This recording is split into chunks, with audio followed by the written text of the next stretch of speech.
चलिए जी, आज हमें जो पहला कॉन्सेप्ट करना है वो है प्रोडक्शन बाउंड्री कि प्रोडक्शन बाउंड्री क्या होती है, और फिर हम समझेंगे फाइनल गुड्स और intermediate goods. Highly important topic इस चैप्टर का, ठीक है ना। और इसमें से पक्का क्वेश्चन आएगा ही आएगा, ठीक है ना। दुनिया इधर की उधर हो जाए लेकिन इसमें से क्वेश्चन ना ये हो नहीं सकता, ठीक है ना। आपको गुड्स दे देंगे और आपको बताना होगा कि ये इंटरमीडिएट है कि फाइनल है। डन, शुरू करें। ठीक है जी, तो इंटरमीडिएट फाइनल करना है आज और कॉन्सेप्ट ऑफ प्रोडक्शन बाउंड्री करना है, ठीक है जी। और ये टॉपिक अगर आज हो गया तो उसके बाद इसके ऊपर क्वेश्चन भी दिया हुआ आपकी बुक में प्रैक्टिस करने के लिए, कम से कम 18 आइटम दिए हुए हैं, ठीक है ना। मैं बोलूंगा और फिर वो 18 के 18 आइटम आपको बताने होंगे कि इंटरमीडिएट है कि फाइनल है, एज ऑलवेज जैसा हम करते हैं हमेशा, ठीक है ना। तो बोरिंग भी नहीं लगेगा हमें। चलिए जी, ठीक है जी, शुरू करें। ओके,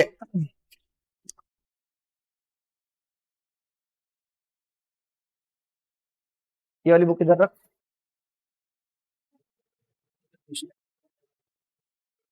हाँ बस ऐसे। चलिए जी,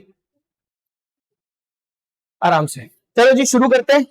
आज का हमारा पहला कॉन्सेप्ट जो है वो है प्रोडक्शन बाउंड्री। हालांकि बुक के अंदर प्रोडक्शन बाउंड्री बाद में दिया हुआ है और इंटरमीडिएट और फाइनल पहले दिया हुआ है, लेकिन जब आप पढ़ोगे तो आपको समझ में आ जाएगा कि मैं क्यों प्रोडक्शन बाउंड्री पहले करवा रहा हूं, ठीक है जी। तो पहला टॉपिक जो आज हमें करना है वो है हमारा प्रोडक्शन बाउंड्री कि प्रोडक्शन बाउंड्री क्या होता है, ठीक है जी। देखिए, प्रोडक्शन बाउंड्री का मतलब है, अगर मैं बिल्कुल ही जनरल सेंस में आपको बताऊं तो प्रोडक्शन बाउंड्री का मतलब है कि जब कोई चीज पर, किसी भी प्रोडक्ट पे, किसी भी सर्विस पे, किसी भी पर्टिकुलर आइटम पे प्रॉफिट मेकिंग बंद हो जाती है तो इसका मतलब वो प्रोडक्शन बाउंड्री से बाहर आ गया, ठीक है ना। प्रोडक्शन बाउंड्री एक्चुअली में कोई बाउंड्री नहीं है, इट्स एन इमेजिनरी कॉन्सेप्ट। कैसा कॉन्सेप्ट है? इमेजिनरी कॉन्सेप्ट है। जब तक किसी भी प्रोडक्ट पे प्रॉफिट मेकिंग चल रही है वो क्या माना जाएगा? प्रोडक्शन बाउंड्री के अंदर माना जाएगा। द मोमेंट वो उस पर प्रॉफिट मेकिंग बंद हो गई, ठीक है ना, तो फिर वो प्रोडक्शन बाउंड्री से बाहर आ जाएगा, ठीक है। तो production boundary is that imaginary line या दैट इमेजिनरी बाउंड्री जिसके अंदर प्रोडक्ट रहता है तो उस पर क्या रहती है? प्रॉफिट मेकिंग चलती रहती है। और जैसे ही प्रॉफिट मेकिंग बंद होती है ये मान लिया जाता है कि उसने प्रोडक्शन बाउंड्री को क्रॉस कर लिया, ठीक है। अब बहुत से बच्चों को लगता है कि प्रोडक्शन बाउंड्री के अंदर होना मतलब गुड्स में कुछ ना कुछ प्रोडक्टिव एक्टिविटी होना। ऐसा नहीं है बेटा। हो सकता है कि गुड्स में कोई चेंज ही ना आए, जैसा का जैसा गुड्स यहां से यहां है वैसा का वैसा यहां से यहां चला जाए, गुड्स में 1% का भी चेंज ना आए, स्टिल पॉसिबल है कि वो प्रोडक्शन बाउंड्री के अंदर हो, ठीक है। मैं आपको समझाता हूं कैसे। मान लीजिए मैंने सदर बाजार से ये मार्कर खरीदा, डब्बा बंद, ठीक है ना, अभी तो खुला हुआ है, डब्बा बंद मैंने मार्कर खरीदा, कितने रुपए का?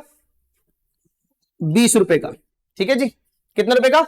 20 रुपए का मार्कर खरीदा मैंने, ठीक है ना। व्हाइट बोर्ड मार्कर है, 20 रुपए का डब्बा आता है, 20 रुपए का मैंने खरीद लिया, क्लियर। और इस मार्कर को लक्ष्मण विहार अपने एरिया में आके, ठीक है ना, सदर बाजार मेन मार्केट है, वहां से मैंने खरीद लिया और फिर अपने मोहल्ले में जो मेरी दुकान है वहां पे मैंने इसको बेटा 25 रुपए में बेच दिया। कितने में बेच दिया? 25 रुपए में बेच दिया। क्या मैंने डब्बे में कोई चेंज किया? क्या प्रोडक्ट में कोई चेंज हुआ? जैसा लिया एज इट इज दे दिया, बट स्टिल जब प्रोडक्ट मेरे पास था क्या उस पर प्रॉफिट मेकिंग हो रही है? बोलो, प्रॉफिट मेकिंग हो रही है। तो क्या जब मैंने उसको लिया, प्रोडक्ट को ले लिया, तो क्या वो प्रोडक्शन बाउंड्री के अंदर है कि बाहर है? अंदर है, क्योंकि मैं उस पर क्या कर रहा हूं? प्रॉफिट मेकिंग कर रहा हूं। 5 रुपए की मैंने क्या करी? प्रॉफिट मेकिंग करी। ये समझ में आया? हाँ जी शिखा, बोलो क्या डाउट है? उससे फर्क नहीं पड़ता ना। मैं क्या बोल रहा हूं, देखो जब आप चीजें लेकर आते हो ना, जैसे आप एक बात बताओ, आपके घर के आसपास जितनी भी दुकानें हैं, शिखा का डाउट क्या, मैं एक बार फिर से रिपीट कर देता हूं, हर्ष को भी समझ में आ जाएगा। शिखा ये बोल रही है कि भाई जब आप लेकर आए हो डब्बा बंद मार्कर तो उस पर तो प्राइस लिखा होगा, तो आप सामने वाले को 25 रुपए में कैसे बेच पाओगे? This is what you asking. चलो ठीक है, अब मैं आपसे क्वेश्चन पूछ रहा हूं वापस। आप जब अपने घर के आसपास की जो दुकान होती है उससे आप पेन लेते हो, क्या नाम है, दूध की थैली लेते हो, ब्रेड लेते हो, तो आपको एमआरपी पे बेचता है बेटा वो। तो व्हाट डू यू मीन कि वो भी उतने में खरीद के लाया है? बोल बोल बोल। वो क्या कर रहा है? सोशल सर्विस कर रहा है। अगर वो 10 की ब्रेड लाके आपको 10 में ही दे रहा है तो वो क्यों सुबह सुबह दुकान खोलता है भाई? उसका क्या मतलब है? बोलो, आया? क्लियर हुआ बेटा? तो इसका मतलब क्या है कि डब्बे पे 25 ही लिखा होगा पर मुझे कितने में मिल रहा है? 20 में मिल रहा है। ऑब्वियस सी बात है, समझ में? हाँ, होलसेल में खरीदते हैं। उसमें मत जाओ, मैं बोल रहा हूँ ना, वो छोड़ दो, वो पार्ट छोड़ दो। जो आपको समझना है वो समझो कि मेरे को 20 में पड़ा, मैंने सामने वाले को 25 में बेच दिया, क्लियर। क्या प्रॉफिट मेकिंग हो रही है? हो रही है। तो इसका मतलब प्रोडक्ट अभी भी किसके अंदर है? प्रोडक्शन बाउंड्री के अंदर है। अब आप सुनो आगे। जिस बंदे ने मुझसे 25 में खरीदा, अच्छा चलो एक काम करते हैं, मुझसे 2 लोग खरीद कर लेकर गए, ठीक है ना, 25 रुपए में 2 लोग खरीद कर लेकर गए, ठीक है ना, एक पिंटू खरीद के लेकर गया, एक चिंटू खरीद के लेकर गया। तो तेरी तो नाम ही है, तेरा घर पे नाम पिंटू नहीं है क्या? तूने उस दिन पिंटू ही बताया था मुझे। चलो ठीक है, छोड़ो, कोई बात नहीं, छोड़ो, आगे बढ़ते हैं। तो एक पिंटू खरीद के लेकर गया और एक चिंटू खरीद के लेकर गया। ध्यान से सुनना, पिंटू ने 25 रुपए में खरीदा, किस पर्पस से? इसको यूज करने के पर्पस से। किस पर्पस से जी? यूज करने के पर्पस से। क्या जैसे ही वो मार्कर पिंटू के हाथ में आएगा, डब्बा खुलेगा, यूज होने लग जाएगा, क्या उस पर प्रॉफिट मेकिंग बंद हो गई? बोलो कि प्रॉफिट मेकिंग अभी भी चालू है। कैसे चल रही है? कैसे चल रही है? आप बताओ मुझे। वो तो यूज कर रहा है ना, वो बेच का रहा है, प्रॉफिट मेकिंग कैसे होगी उस पर? आप समझाओ, टेक योर टाइम, कोई दिक्कत नहीं है। समझ में आ रहा है कि नहीं आ रहा? जैसे मैं ये मार्कर खरीद के लाया, क्या मैं इस मार्कर पे प्रॉफिट मेकिंग कर रहा हूं? नहीं कर सकता, मैं तो यूज कर रहा हूं ना इसको। मैं इस पे प्रॉफिट मेकिंग कैसे? इस पर्टिकुलर प्रोडक्ट पे प्रॉफिट मेकिंग बंद हो गई कि नहीं हो गई? बंद हो गई। तो दैट मीन्स प्रोडक्शन बाउंड्री से बाहर आ, ये इमेजिनरी लाइन है प्रोडक्शन बाउंड्री। प्रोडक्शन बाउंड्री के अंदर रहने का मतलब ये नहीं कि मशीनें चलेंगी, धुआं निकलेगा और प्रोडक्शन होगा कुछ ना कुछ, ठीक है ना, ऐसा कुछ नहीं है। तो वो अपना दिमाग एकदम क्लियर कर दो। प्रोडक्शन बाउंड्री का मतलब सिर्फ इतना है कि जब तक किसी प्रोडक्ट पे प्रॉफिट मेकिंग चालू रहेगी, वो एक इमेजिनरी लाइन है प्रोडक्शन बाउंड्री, उसके अंदर माना जाएगा। और जैसे ही वो उस पर प्रॉफिट मेकिंग बंद हो गई, तो it is assumed to be out of the production boundary, वो प्रोडक्शन बाउंड्री से बाहर आ जाएगा। सिंपल, समझ में आया? इसीलिए एग्जांपल दिया था। तो सेम मार्कर पिंटू लेकर गया यूज करने के लिए, and is using the marker, तो उसके ऊपर प्रॉफिट मेकिंग बंद हो गई, तो marker will be set to be out of the production boundary, production boundary के बाहर आ गया। डन। लेकिन चिंटू भाई साहब जो 25 रुपए का मार्कर लेकर गए थे, इन्होंने इस मार्कर को आगे किसी और पर्सन को बेच दिया बेटा 35 रुपए में। अब ये मत पूछना कैसे बेच दिया, उसमें मत जाओ, मैं वही बोल रहा हूं, ये मत पूछो कैसे बेच दिया, वो अगले की कलाकारी बेच दिया उसने, ठीक है ना, बिक गया, बात खत्म। तो 35 रुपए में मार्कर बेच दिया। मुझे बताइए चिंटू ने अभी भी प्रॉफिट मेकिंग चालू रखी कि नहीं रखी? तो देखो मार्कर सेम है, यहां पर आउट ऑफ प्रोडक्शन बाउंड्री आ गया था, लेकिन यहां पर वो अभी भी प्रोडक्शन बाउंड्री के अंदर है। अब जब ये पर्सन उसको यूज करना शुरू कर देगा, फॉर एग्जाम्पल, जैसे उस पर प्रॉफिट मेकिंग बंद हो गई, it is set to be out of production boundary. Concept clear हुआ? बिल्कुल अच्छे से क्लियर है। डन। तो क्या प्रोडक्शन बाउंड्री क्या है? प्रोडक्शन बाउंड्री सर एक इमेजिनरी लाइन है, जो क्या माना जाता है कि जब तक किसी भी प्रोडक्ट पे क्या चालू है, प्रॉफिट मेकिंग चालू है, वो प्रोडक्शन बाउंड्री के अंदर है, क्योंकि उसमें कुछ ना कुछ प्रॉफिट मेकिंग चल रहा है। और जैसे ही प्रॉफिट मेकिंग बंद हो जाएगा, वो कहा जाएगा कि वो प्रोडक्शन बाउंड्री के बाहर आ गई। डन। क्लियर? एकदम क्लियर हो गया अच्छे से? हाँ, चलिए जी, डन।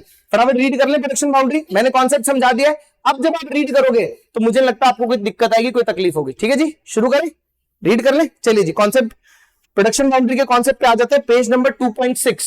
संदीप गर्ग फॉलो कर रहे हैं भाई हम लोग, पेज नंबर 2.6 पे आ जाइए, शुरू करूं?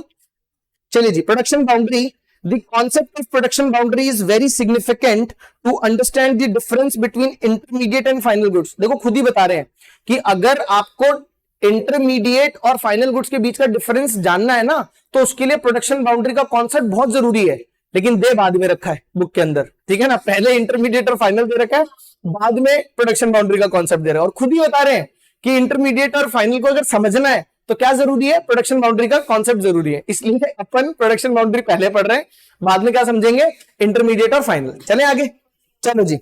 The production boundary is the line around the productive sector. जो प्रोडक्टिव सेक्टर है, ठीक है ना, जो कुछ ना कुछ क्या करता है, प्रोडक्शन करता है, वो प्रोडक्टिव सेक्टर है, उसके बाहर की जो लाइन है उसको क्या माना गया है? प्रोडक्शन बाउंड्री, सॉरी, ठीक है ना, उसके बाहर की जो लाइन को प्रोडक्शन। जैसे मान लीजिए, मैं ऐसे कई बार बनाता हूं ना डायग्राम्स, कि मान लो ये हमारा प्रोडक्शन प्रोड्यूसर सेक्टर है, ठीक है ना, ये हमारा हाउस होल्ड सेक्टर है, मैं ऐसे लाइन बनाता हूं ना कभी कभी, तो बेटा जहां पर हमारा प्रोड्यूसर सेक्टर खत्म हो जाता है ना, इसी को बेसिकली क्या बोलते हैं? Production boundary. क्योंकि जैसे ही यहां से बाहर आया, हाउस होल्ड के पास आया, फिर तो वो कंज्यूम होगा, फिर तो बेचने बेचने का पर्पस खत्म, प्रॉफिट मेकिंग खत्म। जो प्रॉफिट मेकिंग होनी है इसके अंदर ही होनी है। जैसे मान लो ये हमारा मैन्युफैक्चरर है, मैन्युफैक्चरर से आई होलसेलर के पास, होलसेलर से आई रिटेलर के पास, रिटेलर से आई हाउस होल्ड के पास। तो ये जो है ना, ये जहां पर हमारा प्रोड्यूसर सेक्टर खत्म हो जाता है, वहां प्रॉफिट मेकिंग बंद हो जाती है। तो बेसिकली प्रोड्यूसर सेक्टर की जो आउटर लाइन है वही प्रोडक्शन बाउंड्री है। पल्ले पढ़ रहा है कि नहीं पढ़ रहा है? डन, शाबाश, बहुत बढ़िया। चलिए जी आगे बढ़ते हैं। एज लॉन्ग, आगे देखिए क्या लिखा हुआ है, as long as goods remains within the production boundary they are intermediate goods. जब तक कोई प्रोडक्ट किसके अंदर है, प्रोडक्शन बाउंड्री के अंदर है, तब तक वो इंटरमीडिएट गुड्स है। ठीक है ना, आगे बढ़ते हैं। They are intermediate goods and when a good comes out of the production boundary it becomes a final good. Production boundary के बाहर आते ही फाइनल बन जाएगा, अंदर होगा तो इंटरमीडिएट होगा। Is that clear? यानी कि जब ये मार्कर मैं खरीद के लाया 20 रुपए में, ये इंटरमीडिएट है क्योंकि मैं तो इसको बेचने के लिए लाया हूं। फिर मुझसे पिंटू ने खरीदा तो पिंटू के लिए फाइनल बन गया, ठीक है ना, क्योंकि प्रोडक्शन बाउंड्री से बाहर आ गया। लेकिन मुझसे जब चिंटू ने खरीदा तो अभी भी ये इंटरमीडिएट है क्योंकि इस पर अभी प्रॉफिट मेकिंग हो रही है। इसके बाद जब इसने आगे किसी और को बेचा तो उसके लिए ये फाइनल गुड हो गया। समझ में आया? गुड एक ही है लेकिन किसी के लिए इंटरमीडिएट, किसी के लिए फाइनल। समझ में आ रहा है? तो सारा खेल किस चीज का बेटा? प्रोडक्शन बाउंड्री का। आई होप हम क्लियर। डन है जी यहां तक? हर्ष बेटा क्लियर है? कोई डाउट है तो बताइए, आगे बढ़ते हैं जी। Okay, in the given diagram there are 3 production unit A B and C. आपको बाजू में एक डायग्राम दे रखा है, 3 प्रोडक्शन यूनिट्स है। वेरी बैड, 3 प्रोडक्शन यूनिट्स है ए बी एंड सी, ठीक है ना, मतलब 3 मैन्युफैक्चरिंग यूनिट है जो भी है, लेकिन तीनों की तीनों है कहां? प्रोड्यूसर सेक्टर में, मतलब तीनों की तीनों फर्म्स हैं। समझ में आ गया? तीनों का काम क्या है? प्रोड्यूस करना गुड्स एंड सर्विसेज और प्रॉफिट बनाना। क्लियर? डन। आगे चलते हैं जी। ठीक है जी। द थिक ब्रॉडर लाइन जो है drawn around these 3 sectors unit as production boundary, वो तीनों के जो चारों तरफ जिसके अंदर तीनों आ गई, तो जो बाहर थिक ब्रॉड लाइन है बेटा, वो कौन सी लाइन है? वो प्रोड्यूसर सेक्टर की लाइन है ना, वो पूरा प्रोड्यूसर सेक्टर हो गया। उस ब्रॉड लाइन को क्या बोला गया है? Production boundary. कोई दिक्कत, कोई परेशानी? ठीक है जी, आगे बढ़ते हैं। तो जो थिक लाइन है उसको इन्होंने प्रोडक्शन बाउंड्री बोला है। आगे बढ़ते हैं जी। Within this limit cotton and threads are intermediate goods. चलो इसको आगे बाद में पढ़ेंगे, पहले जो डायग्राम दे रखा है, एग्जांपल दे रखा है, थोड़ा सा वो स्टडी कर लेते हैं क्या लिखा हुआ है। चलिए जी। फार्मर ए, जो पहला हमारा प्रोडक्शन यूनिट है वो है farmer A. Farmer A produces cotton worth ₹2000 and sell it to B. Farmer एक, उसने कॉटन की फसल बोई और कॉटन उगा लिया, ठीक है जी। और कॉटन उगाने के बाद उसको हार्वेस्ट किया और किसको बेच दिया? 2000 रुपए में बी को बेच दिया। तो आप मुझे बताइए, जब फार्मर के पास कॉटन थी, उस कॉटन को उगाने में उसका जितना भी पैसा लगा होगा पक्का 2000 से कम लगा होगा, तभी तो उसने 2000 में बेचा। प्रॉफिट मेकिंग की कि नहीं की? मान लीजिए 100 रुपए के सीड्स लेकर आया, ठीक है ना, 200-500 रुपए मजदूर को दिए, मान लीजिए सारा कर करा के उसको टोटल कॉस्ट कितना पड़ा? 700 रुपए पड़ा। तो 700 रुपए में जो कॉटन उसने उगाया वो उसने आगे कितने में बेचा बेटा? 2000 में। तो प्रॉफिट मेकिंग चल रही है ना? समझ में आया कि नहीं आया? अब जिस दूसरे फर्म को उसने कॉटन बेचा, जिसने कॉटन खरीदा है, उसने कॉटन कितने में खरीदा? 2000 में। पक्का वो इस कॉटन का कुछ ना कुछ आगे प्रोडक्ट बनाएगा और 2000 से ज्यादा में बेचेगा। मैं ठीक बोल रहा हूं? यही तो धंधा है, यही बिजनेस है, ऐसी तो होता है। देखो क्या लिखा हुआ आगे। B produces thread worth ₹3000 and sell it to C. B ने क्या करा? जो कॉटन खरीदा था उसको धुन कर क्या बना दिया? उसका थ्रेड बना दिया, ठीक है ना, होता ना स्पिनिंग व्हील में डालकर उसका थ्रेड बनाते थे, प्रोसेस जो भी है, उसने उसका थ्रेड बनाया और थ्रेड को कितने में बेच दिया?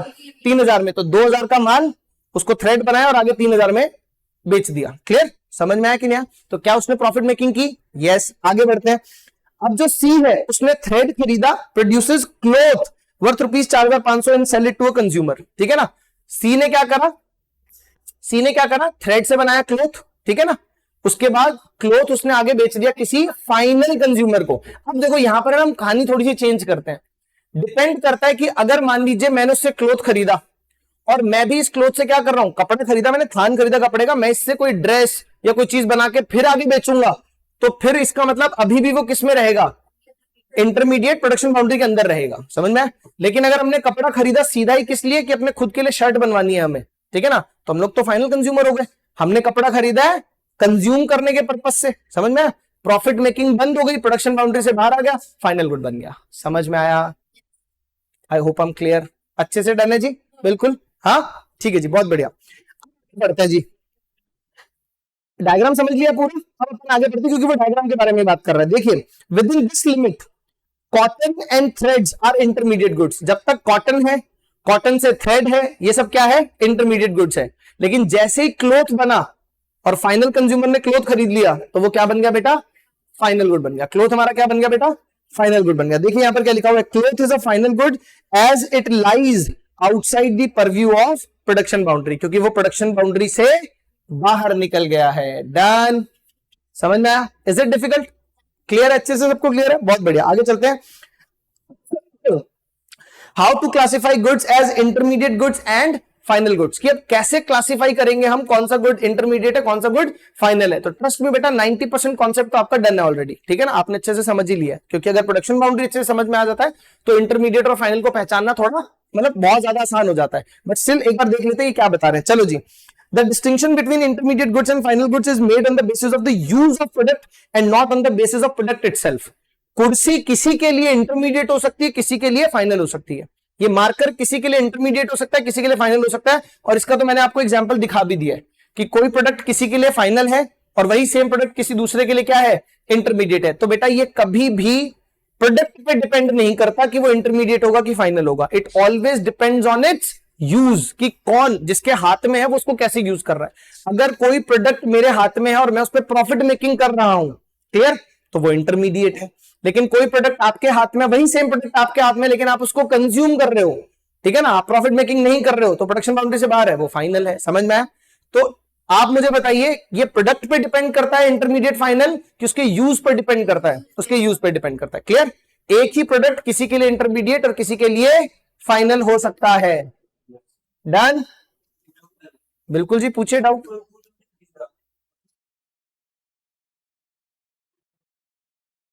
एक मिनट बेटा, एक मिनट, एक एक करके अभी आपका डाउट ले रहा हूं। हाँ जी, आप बोलो, कोई डाउट है? ठीक है, योगेश का डाउट है। योगेश क्या पूछ रहा है? अभिषेक, सॉरी सर, अभिषेक का डाउट है कि सर अगर मैंने कोई चीज खरीदी और मैंने उसको कम दाम में बेच दिया, ठीक है, तो क्या वो मतलब प्रॉफिट नहीं कमाया, हमने उसको कम दाम में बेच दिया, तो वो इंटरमीडिएट होगा कि फाइनल होगा? क्लियर? ठीक है जी। पहली चीज बेटा, यहां पर जो चीज मैटर करती है वो है इंटेंशन, ठीक है ना। आप मुझे बताइए कि आपने वो चीज खरीदी किस पर्पज से थी? बेचने के पर्पज से ही खरीदी थी, आप उसको प्रॉफिट में ही बेचना चाह रहे थे, लेकिन प्रॉफिट में बिका नहीं, फिर आपको उसको लॉस में बेचना पड़ा। Is this the situation? अगर ये सिचुएशन है तो कोई दिक्कत नहीं है, वो फिर भी इंटरमीडिएट ही रहेगा, ठीक है ना। क्या फर्क, बस यही तो हुआ कि उसमें प्रॉफिट नहीं बना पाए, बाउंड्री के अंदर रहेगा ना बेटा, क्योंकि आपने देखो, ये चीज तो तब तय होती है जब वो बिकेगा। जब मैं ये मार्कर खरीद के लाया 20 रुपए में, मेरा क्या इंटेंशन था? प्रॉफिट मेकिंग करेंगे, I try to make profit, ठीक है, तो ये प्रोडक्शन बाउंड्री के अंदर ही रहेगा। वो एक अलग बात है कि मैं प्रोडक्शन बाउंड्री के अंदर होने के बावजूद मैं इसमें प्रॉफिट नहीं बना पाया। प्रॉफिट लॉस एक डिफरेंट स्टोरी है। यहां पर बात है इंटेंशन की, कि आप करना क्या चाहते हो। अगर आपको प्रॉफिट मेकिंग करना है इस पे, तो ये प्रोडक्शन बाउंड्री के अंदर है। प्रॉफिट मेकिंग नहीं करना तो ये प्रोडक्शन बाउंड्री के बाहर है। जस्ट बिकॉज आप आप प्रॉफिट कर नहीं पाए, वो प्रोडक्शन बाउंड्री के बाहर नहीं माना जाएगा, ठीक है ना। It's all about intention. क्योंकि देखो, बिजनेसेस में लॉस तो होते ही है, इसका मतलब ये थोड़ी कि सारे बिजनेस के अंदर जो चीजें अंदर है वो सडनली फाइनल बन जाएंगे, नहीं। लॉस इज अ पार्ट, जैसे प्रॉफिट पार्ट है वैसे लॉस भी पार्ट ऑफ बिजनेस है। क्लियर? यहां पर मेन चीज क्या है? इंटेंशन। डन है जी? हाँ, आगे आप बताइए, आप अपना डाउट बताइए। अभिषेक क्लियर है डाउट? शाबाश, हाँ जी।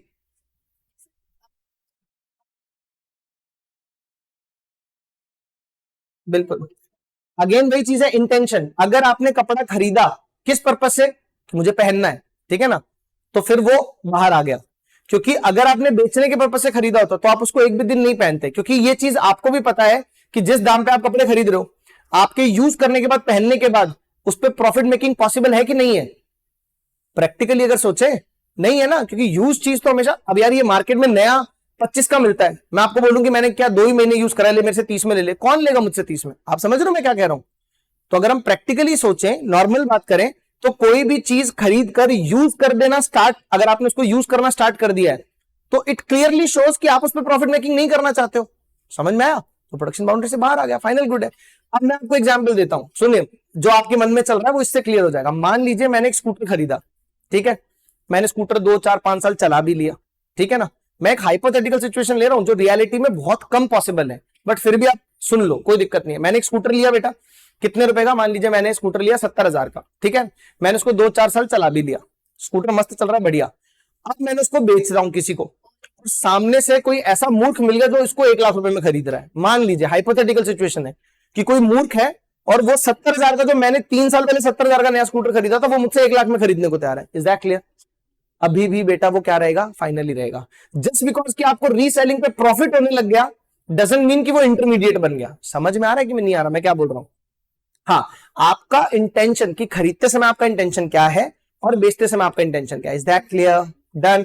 सारा फोकस आप प्रॉफिट या लॉस पे मत डालो कि जिस चीज में प्रॉफिट हो रहा है वो इंटरमीडिएट है, जिसमें प्रॉफिट होना बंद हो जाए वो फाइनल है। ये पढ़ा ही नहीं हमने। आप डेफिनेशन पढ़ो ना, आप डेफिनेशन पढ़ो। जब तक उस पर प्रॉफिट मेकिंग हो रही है, सामने वाला प्रॉफिट मेकिंग करना चाह रहा है, एक्चुअल में प्रॉफिट कमा पाए नहीं कमा पाए डजंट मैटर, लेकिन वो चाह रहा है अगर उस पर प्रॉफिट मेकिंग करना, तो इसका मतलब तय है कि वो इंटरमीडिएट गुड्स है, प्रोडक्शन बाउंड्री के अंदर है।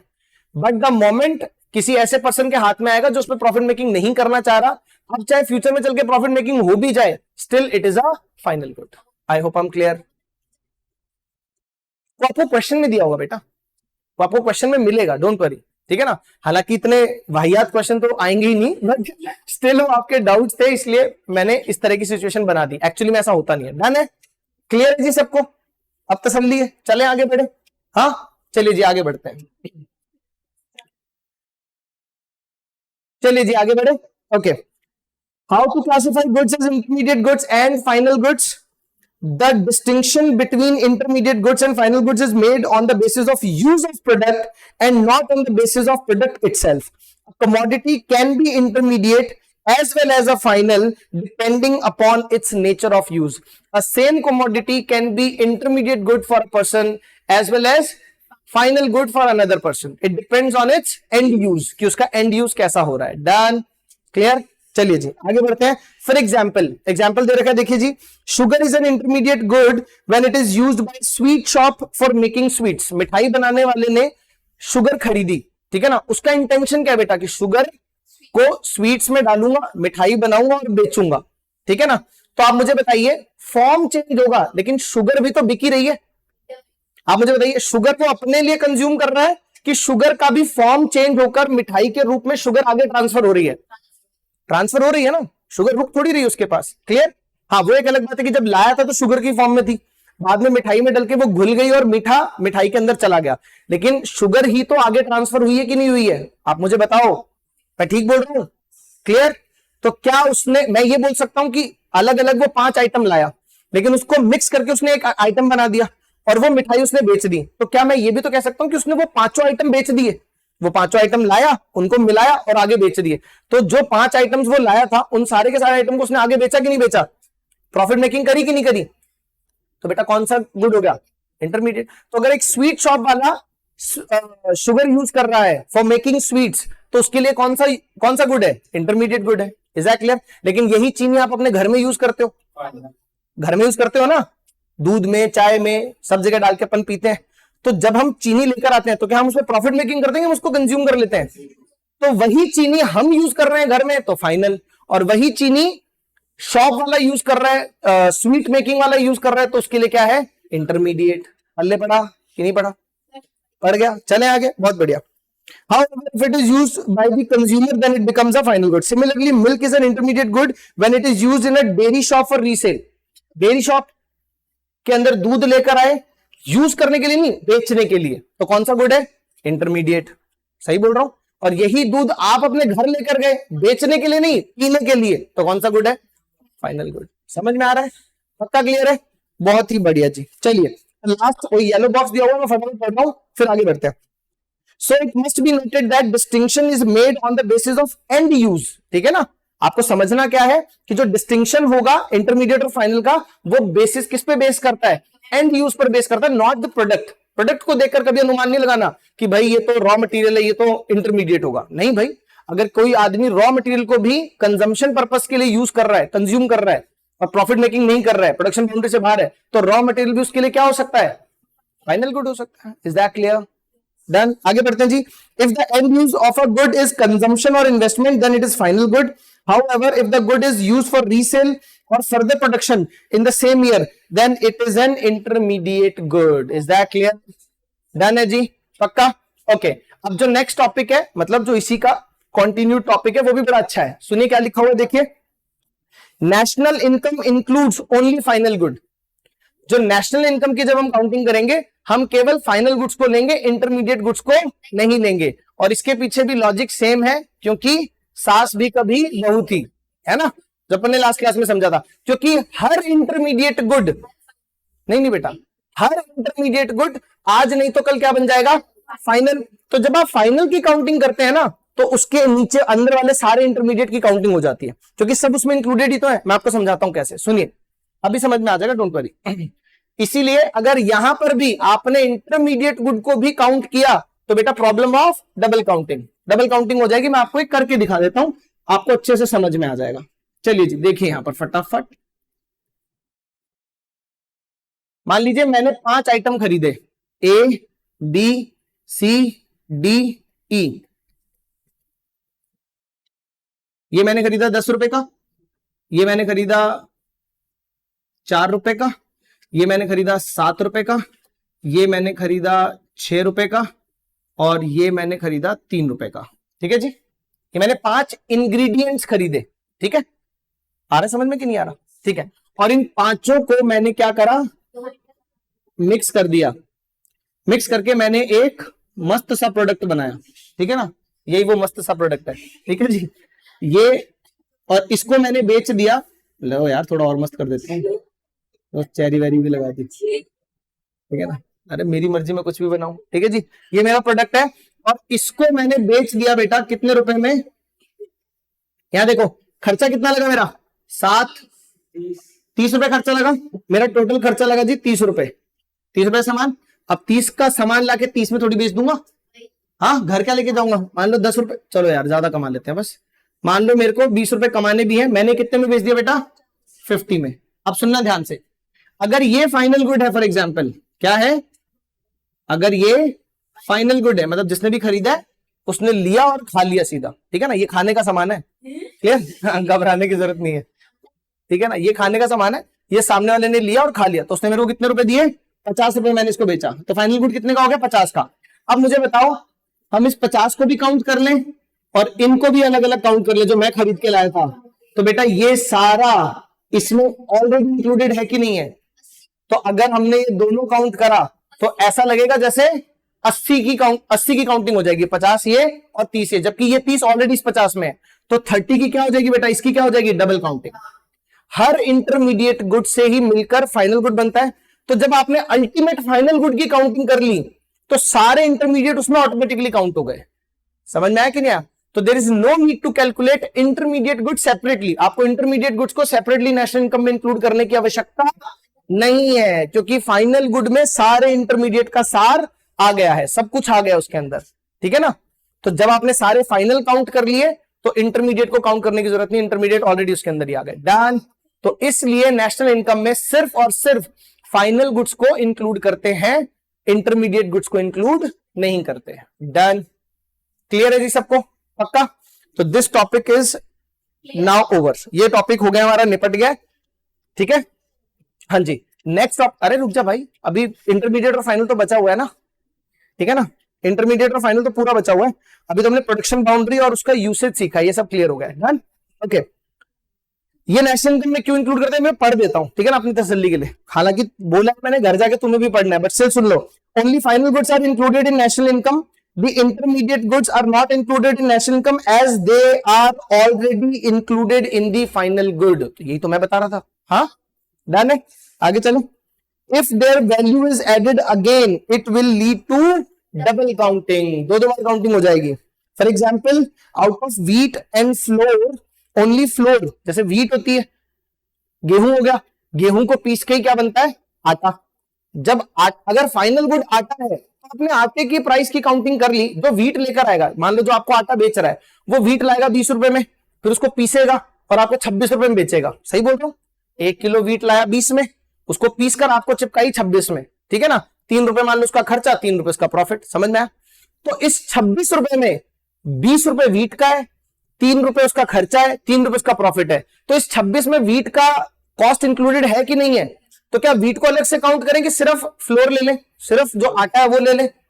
बोलो, समझ में आया? इसलिए बेटा फाइनल गुड में इंटरमीडिएट गुड्स ऑलरेडी इंक्लूडेड होते हैं, उसको काउंट करने की जरूरत नहीं है। चलिए जी।